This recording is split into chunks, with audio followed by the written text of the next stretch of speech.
is done. And Michael, please.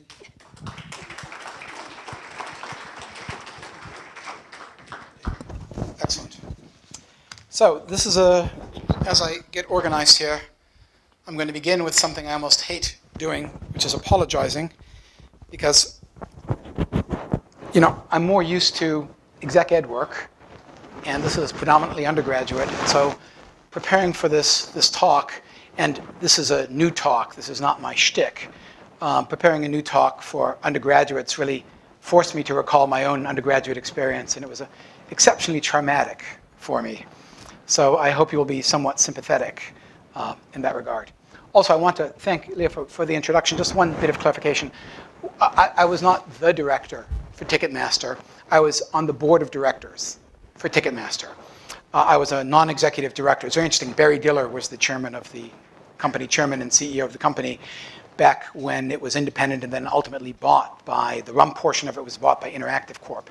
And many of the issues that I'm going to be discussing today, in no small part, were informed by my experience serving on a corporate board. Just quickly, by way of background here, there are a variety of things one can talk about. I decided to focus on a nucleus of these things. It's a bit like the joke about, how the network news would cover the 10 Commandments. Today, the Lord delivered the 10 Commandments unto Moses, the most important 4 of which are. So this is not going to be a grotesquely long talk. I want to focus on things that I think should be of direct relevance to you. Now I'm going to do Jeez. This is good. This is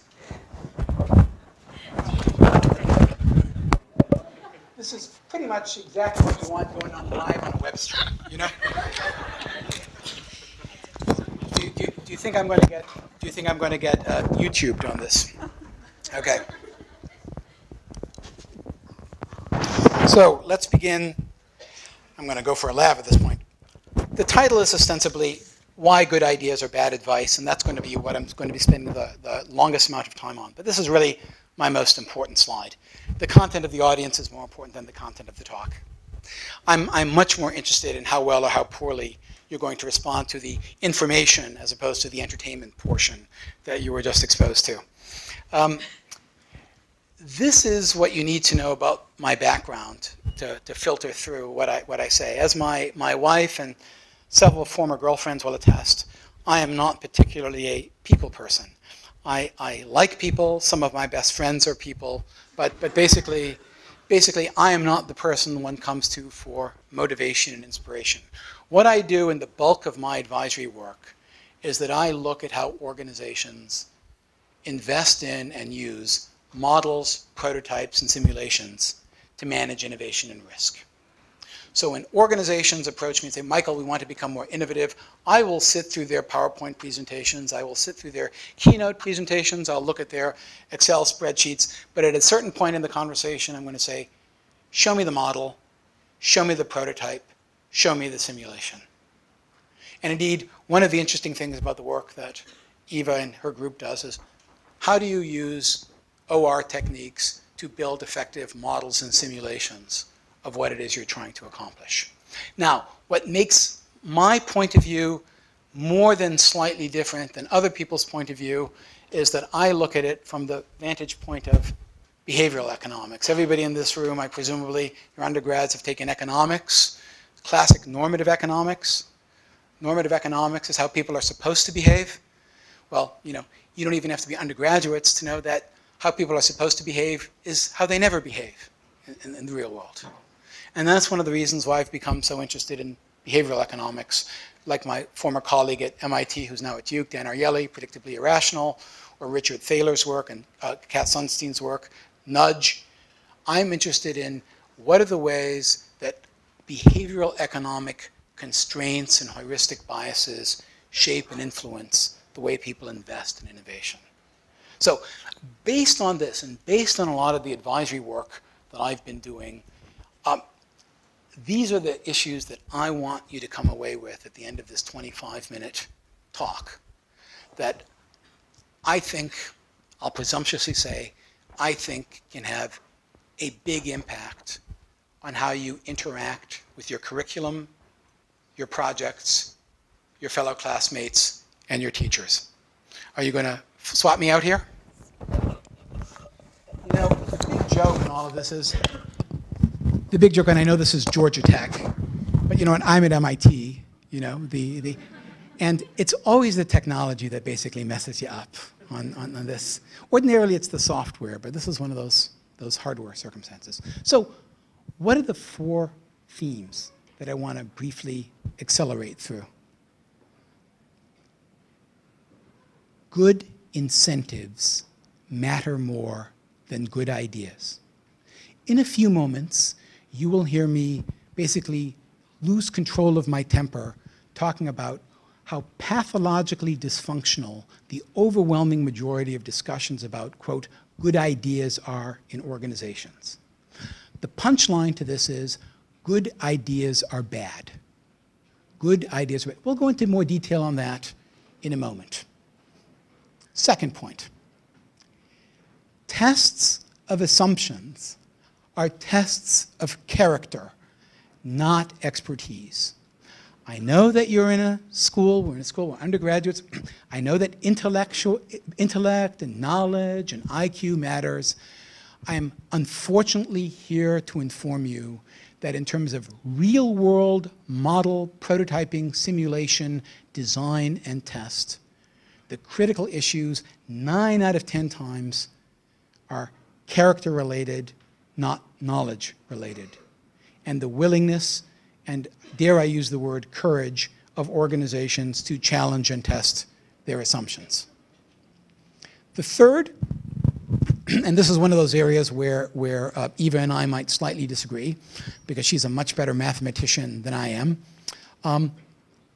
Models should be thought of less as a mechanism to solve problems and more as marketplaces for the facilitation and exchange of value.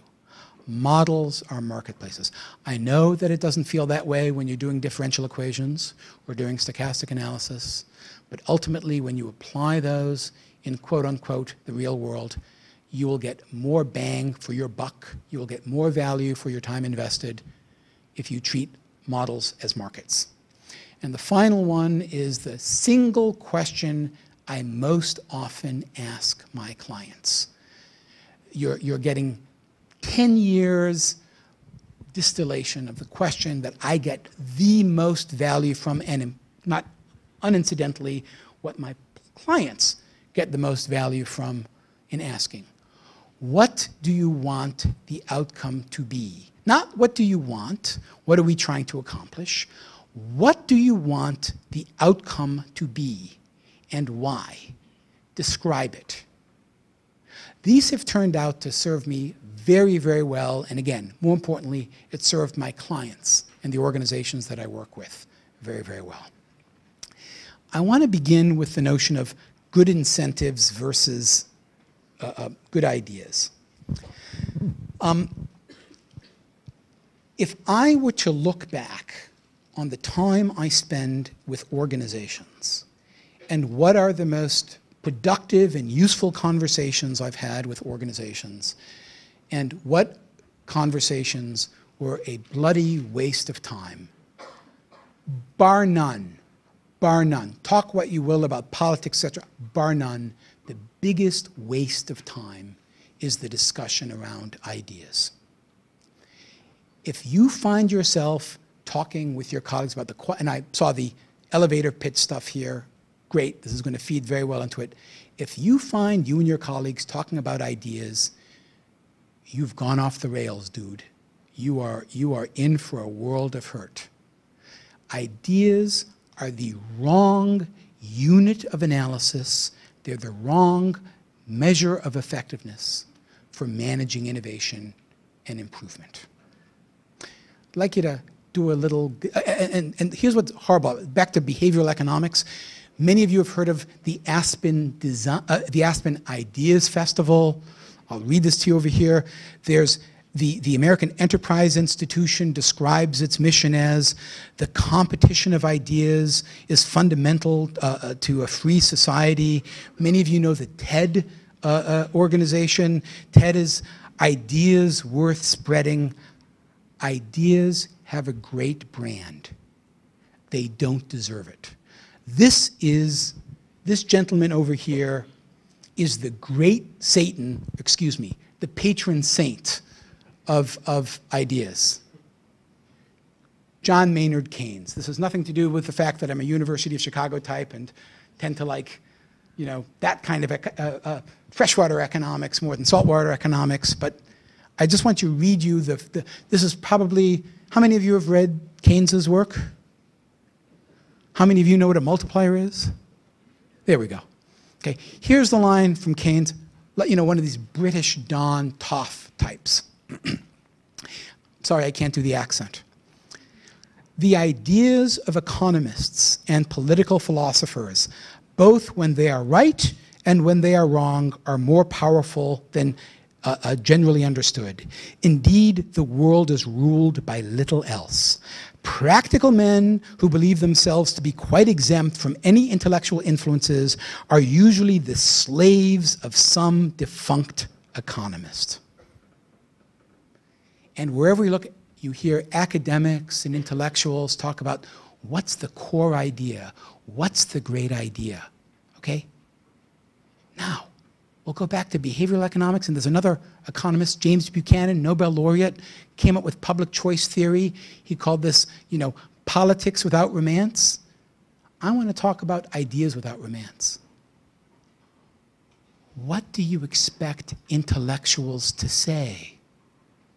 Do you expect intellectuals to say ideas aren't important?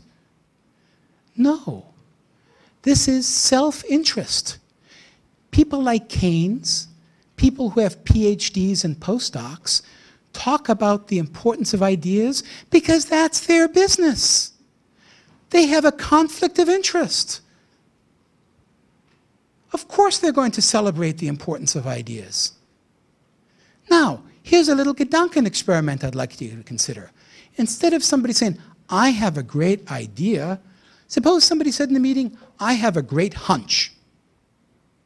I have a great gut instinct. I have a great belief. I have a great intuition. How impressed would you be? Less. Why? Because ideas have a good brand. It's a better brand.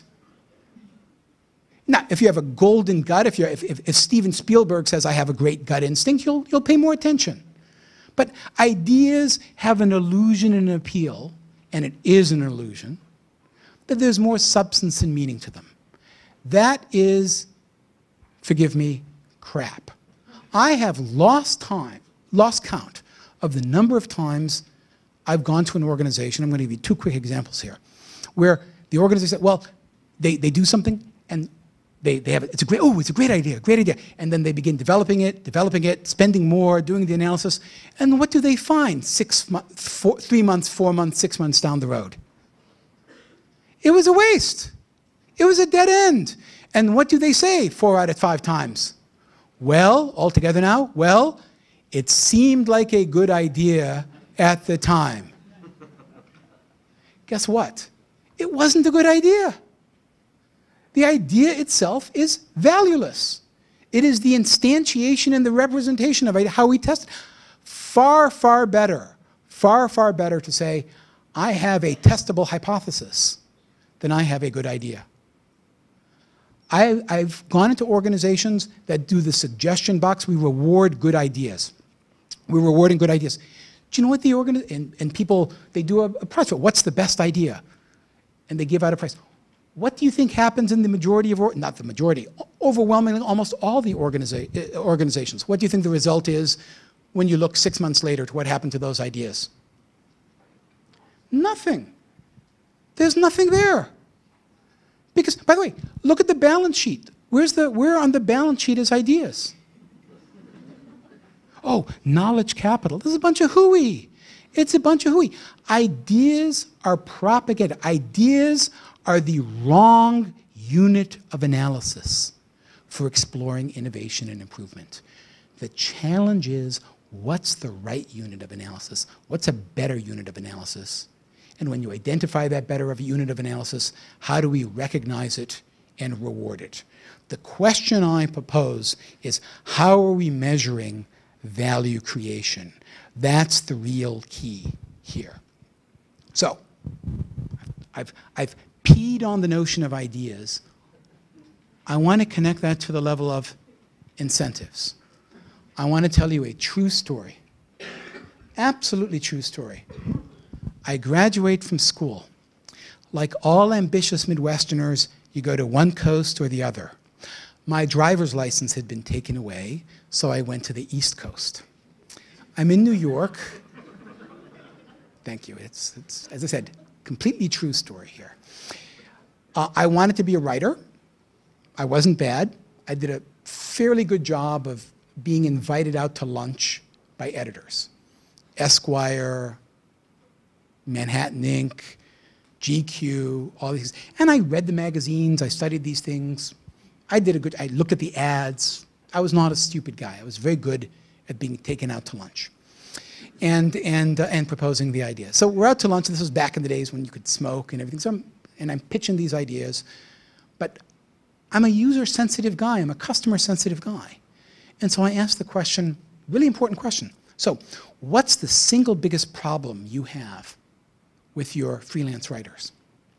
And without exception, the editors looked at me and said, Michael, the single biggest problem we have with our writers, freelance writers, is that they write too long.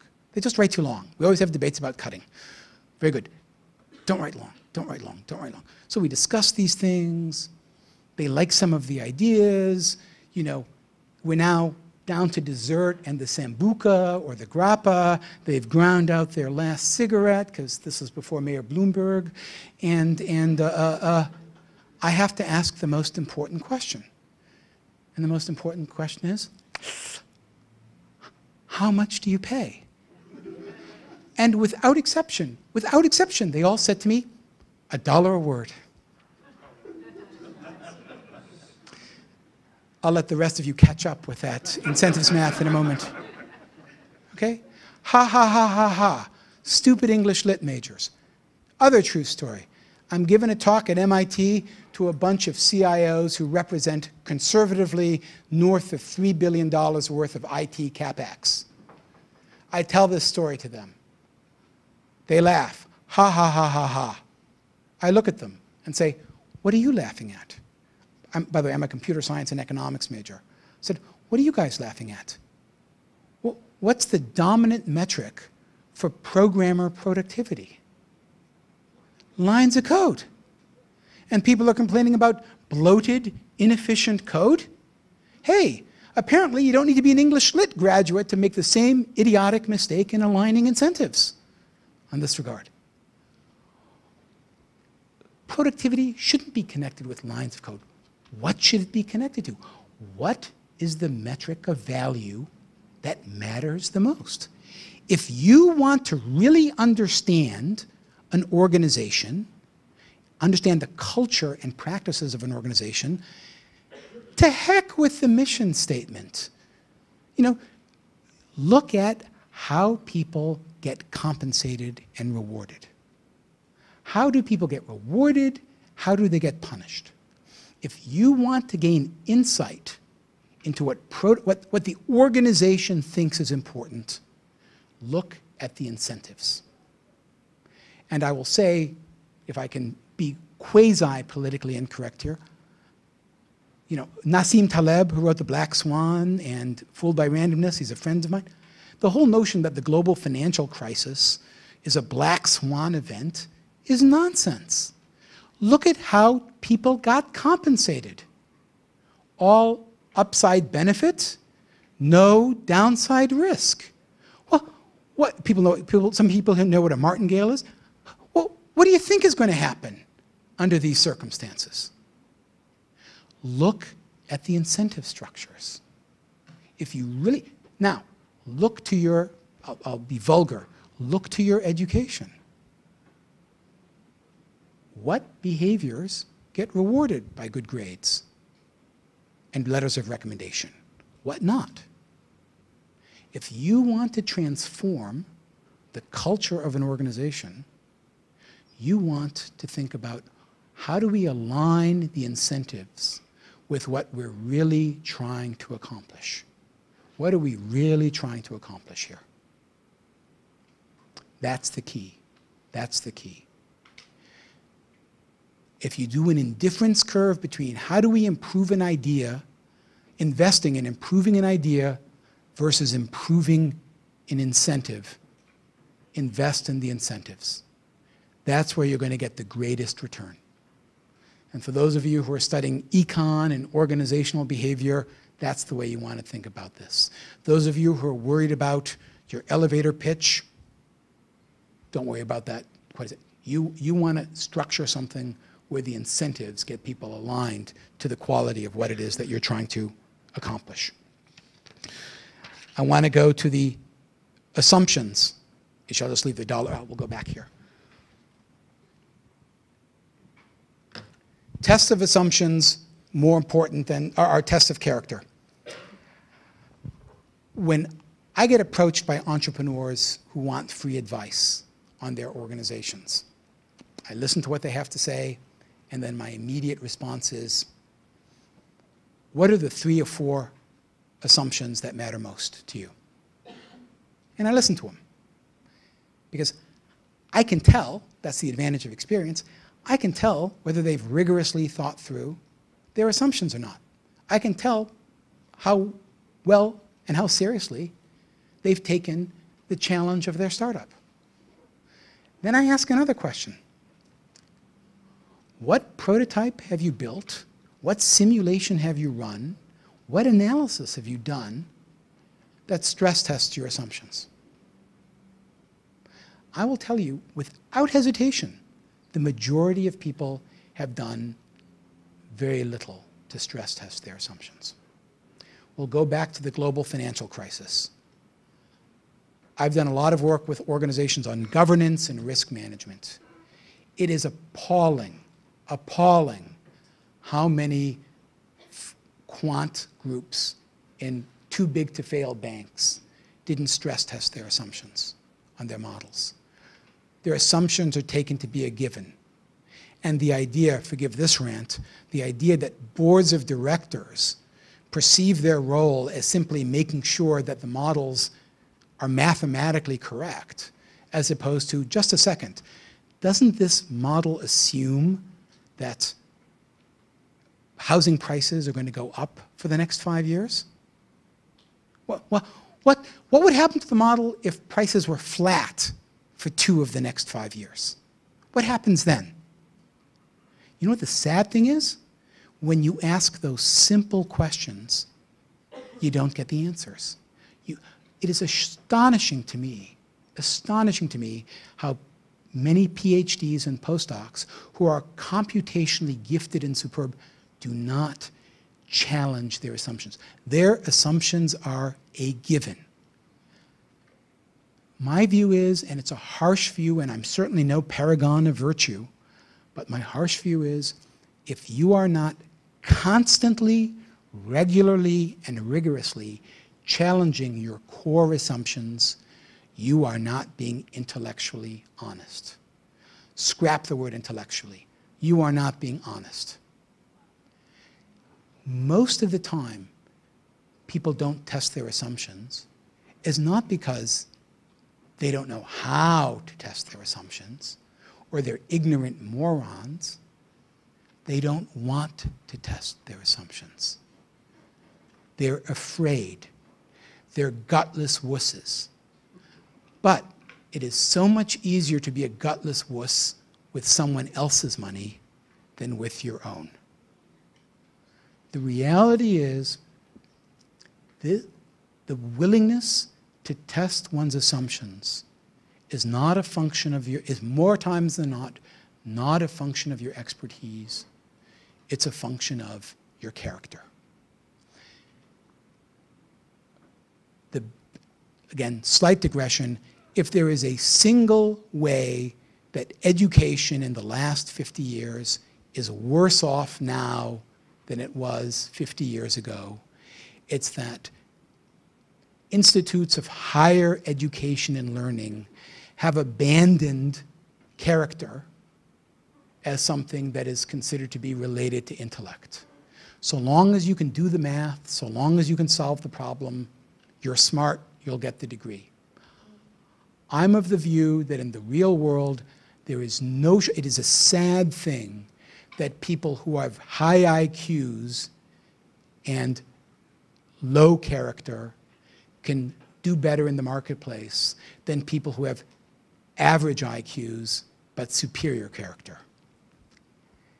The good news is you can make a lot of money off the bad character ones for some time. The bad news is it doesn't last. It doesn't last. The surest character test, the two sure character tests. One is lending somebody money. The other is, do they stress test their assumptions? How do you do that? Models or marketplaces. It has been my happy experience. Well, there's a wonderful line from George Box that says that all models are wrong, but some are useful. This is a true statement, but this is one of the great BS true statements in modeling around. Useful to whom? How useful? What's the cost of using them? What's the risk? And we're back to the global financial issue.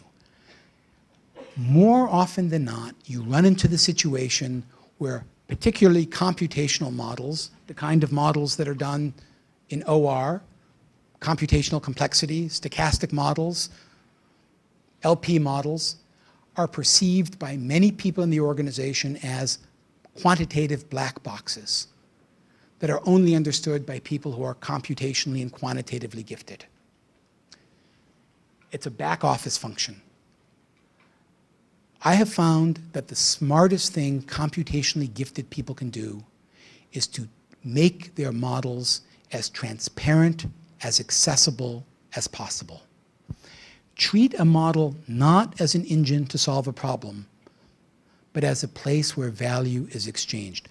When you design a model of a business process, of a product, of a service, how can you design it so that your customers and partners can add value to it? When Boeing launched the 777 plane, this was the first time they used a computer-aided design program called CATIA. The line was, if it isn't in CATIA, it's not on the plane. What CATIA did was it allowed three-dimensional representations, volumes, for designing the systems. And Boeing discovered something. Boeing was, back in those days, Alan Mulally, who's now the head of Ford, was the guy who was running these DBTs, design build teams, for the Boeing 777. This is part of the book that I wrote on modeling and prototyping. Boeing was a heavily siloed organization. So they were using the software as a vehicle to create virtual collaboration. What Boeing discovered in the early days of using CATIA was that the hydraulics people, the avionics people, were asking for outrageous amounts of material, outrageous amounts of volume. They were over-designing things. And these overlaps would generate what's called interferences. So if the avionics thing clashed with hydraulics, they'd both get emails. And what Boeing discovered auditing the system was that people were deliberately generating interferences. And the immediate reaction from Boeing top management was, oh my God, our engineers are rebelling. They're revolting against the software. They did some investigation and they discovered the exact opposite. Do you know why the engineers were deliberately generating these interferences? Anybody want to hazard a guess? Sorry, who said that? So that they would get to talk to people. That's exactly right. Exactly right. They deliberately generated the experience so that they could actually meet the people in whose space they were going to be collaborating with. The model became, instead of what they thought CATIA would be, was a vehicle to optimize design, what it became was a marketplace and a vehicle for collaboration and exchange. When you do modeling, as important as it is to understand the mathematical fundamentals and technical fundamentals of your models, ask yourselves, how are we turning our model into a platform for value and exchange? There's one other example of this that I want to offer from my work with P&G. And I'm about to use a vulgarity. I wrote about this in my Harvard blog. I was invited to do work with the Pampers Group at Procter & Gamble some years back. So this was the time when my consulting work was literally full of shit. They were very, very good people. I very much enjoyed it. And the reason why I was invited, because they had read something that I'd written and thought I'd be a good facilitator for the modeling and prototyping and simulation work for diapers, for disposable diapers. By sheer happenstance, I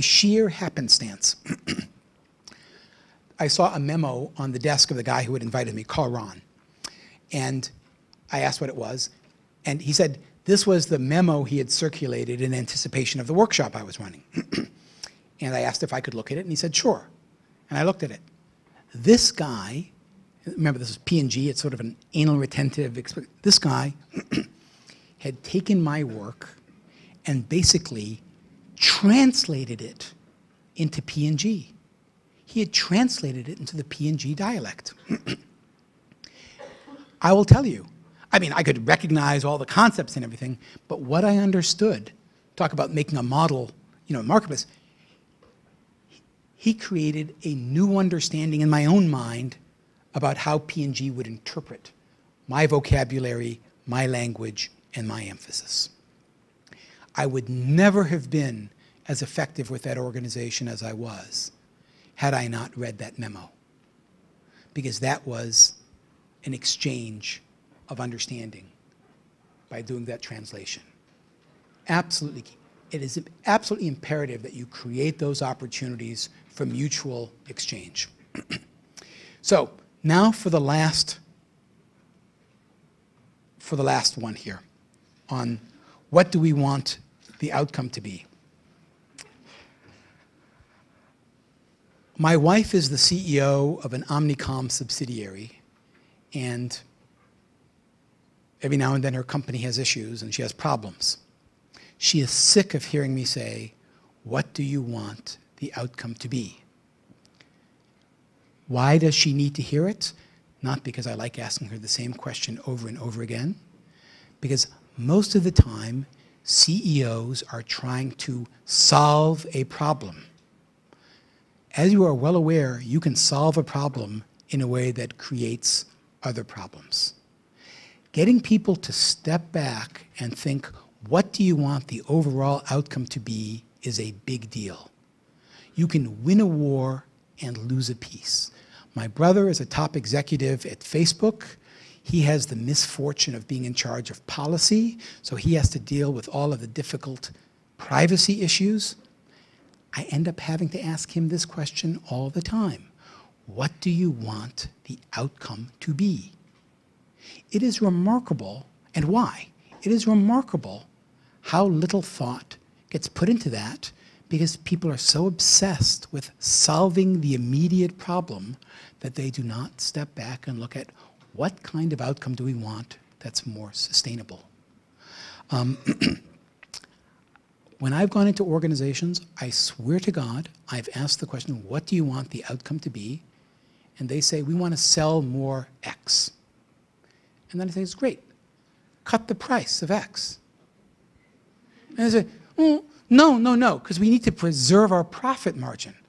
So what do you want the outcome to be? Is it selling more or preserving the, okay. Believe it or not, simply, as some of you may be familiar in quality control, the 5 whys, Taiichi Ohno's the 5 whys. The 3 or 4 times asking, what do you want the outcome to be and why, really gets to the essence of what the situation is. And I might add, puts you in a position to understand what kind of incentives matter and what kind of assumptions matter in the desirable outcomes. I was giving a talk to a bunch of graduate biomedical engineers at Johns Hopkins, doing technology transfer stuff. How do we take our ideas and build them into companies? How do we take our ideas and transfer them into clinical practice? And I swear, and these are MD, PhD types, or on their road to getting a PhD in some aspect of biomedical engineering in a very good lab at Hopkins. And I literally would ask, and I would understand 70% of what they were saying, and I would ask, what do you want the outcome to be? They couldn't answer the question. They can tell you everything you need to know about their technology except how they want it applied. That's not a good situation. If you're preparing stuff as an entrepreneur, elevator pitches, you want to be able to answer the question, what do you want the outcome to be when you're doing a prototype test, when you're hiring somebody? Why? Why do you want those outcomes? The bad news in phrasing this is when you're in college, you may not have a sophisticated grasp of what it is that you want. But one of the most important things you learn in philosophy is from Thales. What's that? Know thyself. Asking these questions are the best way to get insight into who you are, what you want to accomplish, what your capabilities are. Anything you can do to get greater insight into that is going to be one of the greatest benefits of the education you receive here at Georgia Tech. Those are my comments. I'm open to your questions. Thanks for your time.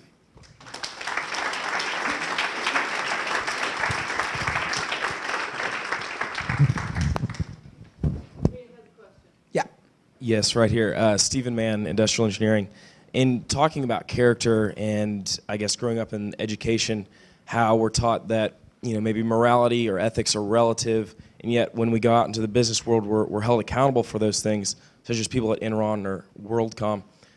What are some ways that we can develop ways to test character and those habits within the educational system and up through into, real world? Well, I want to draw an important distinction here. I appreciate that question. I want to make an important point about Enron and MCI. Those weren't ethical questions. Those were crimes. Okay? That's, to my mind, there's no ambiguity there. To my mind, the ethical question comes up when you've designed a financial instrument.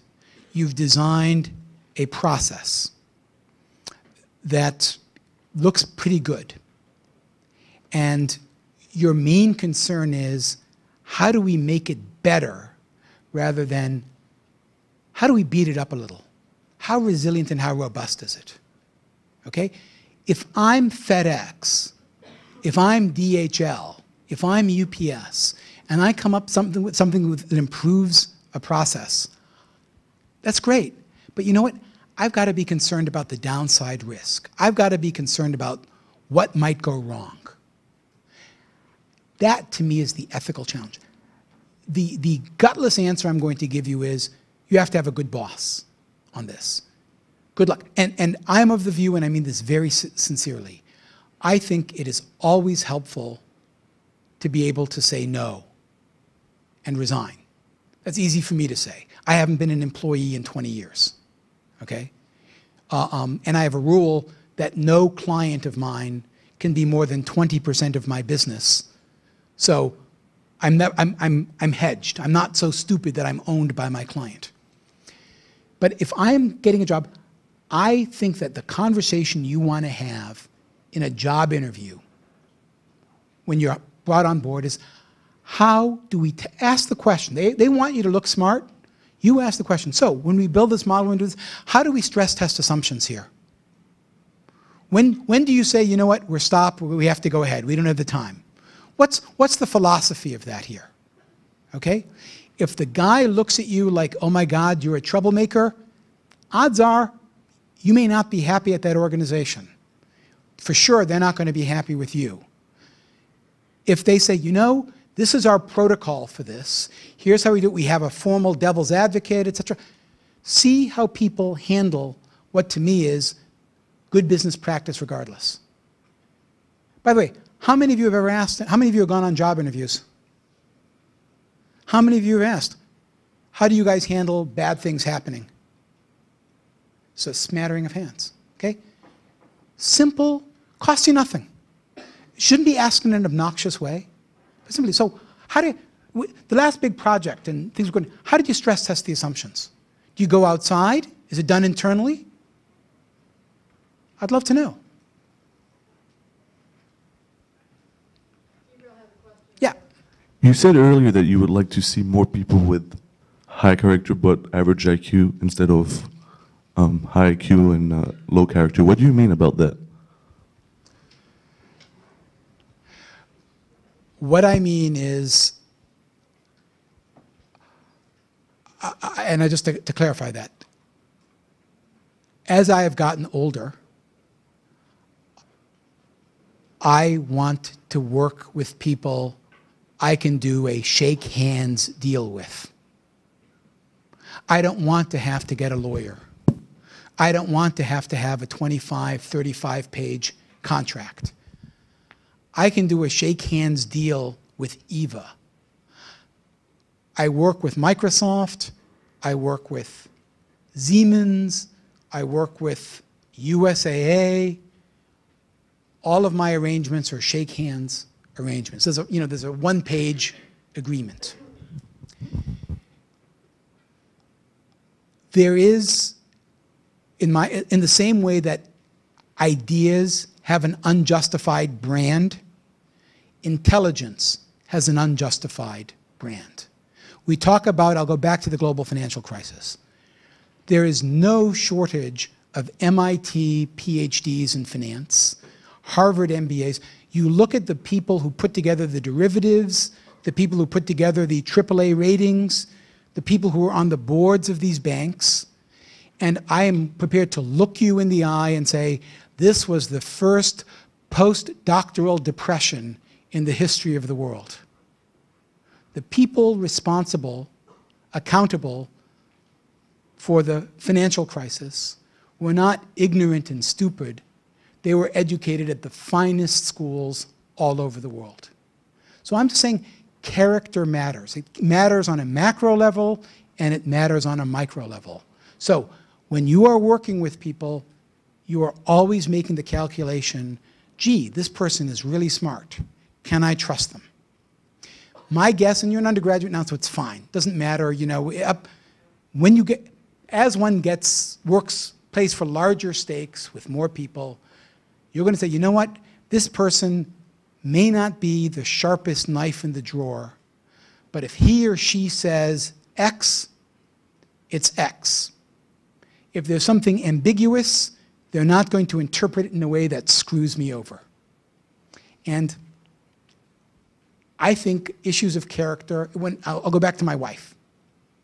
The biggest issues that she has, and I'm not speaking out of school, when you look at the issues that she has in her organization, not 9 out of 10 times, but 4 out of 5 times, the biggest issues that she has with the client relationships and internal relationships are character related, not competence.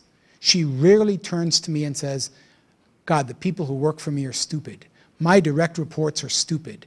I wish these people were more competent. I wish these people were more capable. No. She says, they were not honest. They withheld this information. They were cutting a side deal. Okay? It's not character uber alles, but boy, if you believe that there's a correlation between being really smart and being real ethical, I'd like a loan from you. No, sorry. Next question is right Yeah. here. Ali Megahead, Industrial Engineering, PhD. Yeah. PhD, good. So I have a couple of questions. Sure. You said some bad ideas, they are bad ideas, but people figure that out after they implement them. Yes. The problem is, a lot of times, some ideas might seem to be good and might seem to have to follow good Yes. incentives. Yes. But then you would never know unless you really implement them, try them, and see what the outcome is. You're absolutely correct, and I'll give you a very quick response to that. Kill the word ideas. Do a simple word substitution. Say, we don't have an idea, we have a testable hypothesis. We have a proposal. We have a plan. Okay? I think people are predisposed to listen, because nobody wants to be accused of being, oh, I'm an idea killer. Oh, he kills ideas. He's not open to ideas. Just listen to that phrase. What do you think of a person who says, he's not open to ideas? Do you think highly of that person? But suppose I said, he's not open to hunches. He's not open to intuitions. Your view is a little different. Okay?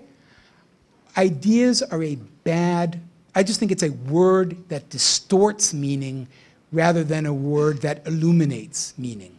And by the way, that's why people use the word. Who's going to say, boy, this is a terrific idea. Who kicked somebody out of the meeting then? Hey, I come into your office, hey, I have a great educated guess. Which do you think is the more accurate statement? And the other one? Sorry. Yeah, and then what would be an example of a very good idea or proposal that you have seen before, and why was that good from your perspective? I will tell you, I make a good living going to, I think this gentleman over here, I make a good living going to organizations and having them design innovation experiments. I basically say, to heck with ideas, to heck with suggestions, design experiments. Design a testable hypothesis. How do we test a hypothesis? I want get people to integrate thinking, critical thinking with action. Okay? That's the key thing. That's what people like Eva do, you know. I want organizations to test things, rigorously test things. That's really, I'm very unambitious that way. Okay? What I don't want organizations to do is to say, ooh, he's smart because he has good ideas. He has a lot of good ideas. Oy vey. Yeah. And I'll be open for a little effort. Thank you. My name is John McCord. I'm a management manager. I was just wondering, is there a company that stands out to you as the favorite you've worked with out of all the companies that you've worked with? Wow. Well, I did say that my brother works at Facebook, so I have to be. You know,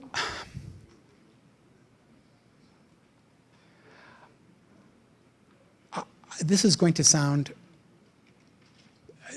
this is a wuss answer, but I mean it very sincerely.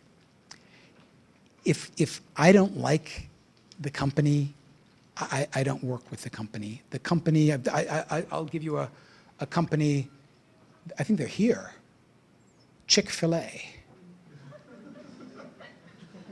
I like those guys. I like those guys. You know, politics issues notwithstanding, I do well, and I enjoy values-driven companies where they take the values seriously. Okay, that's really what I look for. If you had asked me that question a decade ago, I wouldn't have said that. I would have said I like working with companies that are the most innovative. Okay. But then what I've discovered is that companies can be doing lots of innovative things, but they're not good to work with as people. I don't work with companies. I work with people in companies. And so will you. Thank you. Thank you very much.